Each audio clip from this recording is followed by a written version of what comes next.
Honourable LG साहब, इज़्ज़त माब, गुड आफ्टरनून, नमस्कार, आदाब, सत श्री अकाल, जय भीम।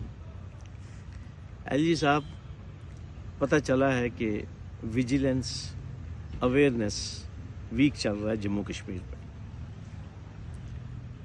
वो कहते हैं ना कि हम आह भी करते हैं तो हो जाते हैं बदनाम, वो कत्ल भी करते हैं चर्चा नहीं होता। एलजी साहब, पब्लिक इंटरेस्ट के बहुत सारे मामलात में आपके नोटिस में लाता हूँ, पता नहीं आप तक पहुँच पाते हैं या नहीं पहुँच पाते। कोशिश करता हूँ, कोई ज़ाती मुफाद तो है नहीं, कोई आपसे कुछ आपको कोई काम तो बताया नहीं मैंने अपना, लेकिन कोशिश करता हूँ कि जो अवाम के जज्बात हैं, एहसासात हैं, वो आप तक पहुँचे।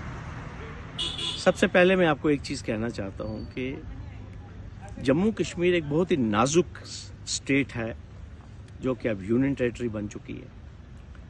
यहाँ पे गैर कानूनी तरीके से हथियार बने एलजी साहब, लाखों की तादाद में। जम्मू कश्मीर की सरकार ने उस स्कैम को इन्वेस्टिगेट कराया 12 से लेकर 16 तक थ्रू सीबीआई। सीबीआई ने 2020 या 21 में सैंक्शन मांगी जम्मू कश्मीर की सरकार से। मार्च अप्रैल 2021 में जहाँ तक तो केएस ऑफिसर्स का ताल्लुक है, उनके खिलाफ सैंक्शन आपकी इंतज़ामिया ने दे दी।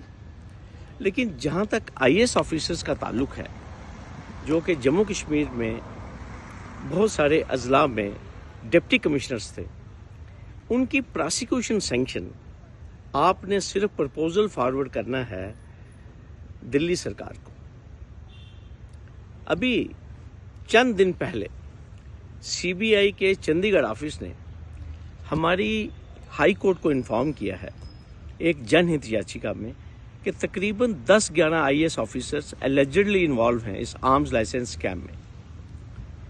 और अगर मैं कागज़ों को जब मैं टटोलता हूँ, आपके ऑफिस की कॉरेस्पॉन्डेंस चलती है, कभी ला के साथ, कभी जीएडी के साथ, कभी चंडीगढ़ के साथ, कभी दिल्ली के साथ। एलजी साहब, आपका दफ्तर सिर्फ एक पोस्ट ऑफिस है।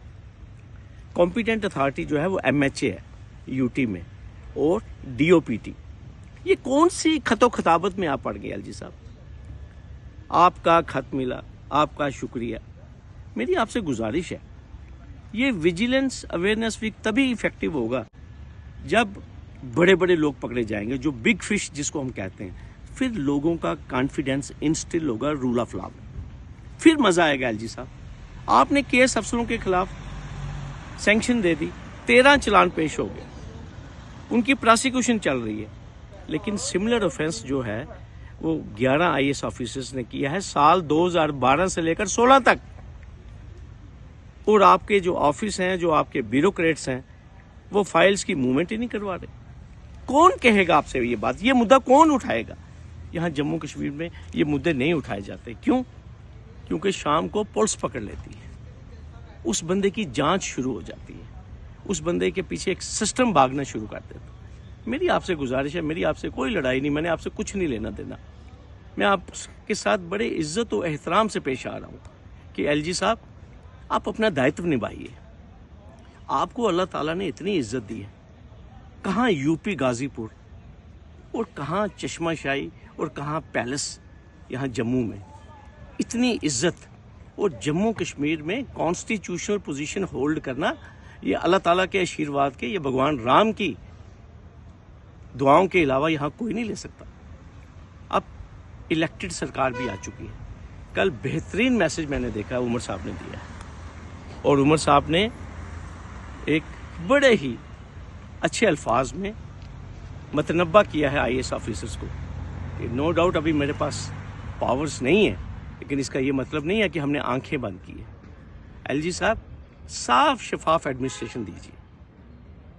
मेरे दिल में आपके लिए बहुत इज्जत है, और मैं आपको एक बात साफ कहना चाहता हूँ, कोई एक्सट्रेनियस कंसिडरेशंस नहीं, कोई नहीं। आप ये समझेंगे, मैं सिर्फ चाहता हूँ, जो आप कहते हैं ना कि आपने रूल ऑफ लॉ स्थापित करना, यहाँ रूल ऑफ लॉ स्थापित तभी होगा जब आप एक आंख से सबको देखेंगे। मज़ा तो ये है ना कि कल की अखबार में या कल हमें ये पता चले कि एलजी साहब ने तमाम आईएएस ऑफिसर्स का प्रोसिक्यूशन सैंक्शन जो प्रपोजल्स हैं उसको दिल्ली भेज दिए। आप दिल्ली वालों पे छोड़ दीजिए, وہ کیا کال لیتے ہیں. لیکن جب آپ فائلوں کے اوپر بیٹھ جائیں گے 2-2 سال سے 4-4 سال سے, کیا پریزیوم کرے گی جموں کشمیر کی جنتا؟ تو میری آپ سے یہ گزارش ہے, اگر آپ چاہتے ہیں جموں کشمیر میں کرپشن کا خاتمہ ہو تو کام اوپر سے شروع کیجئے. میسج تبھی جائے گا. پٹواری کی سینکشن دینے سے, جونیئر اسسٹنٹ کی سینکشن دینے سے, ASI کی سینکشن دینے سے کام نہیں بنے گا. کام اوپر سے شروع کریں. آپ کا بہت بہت دھنیہ واد.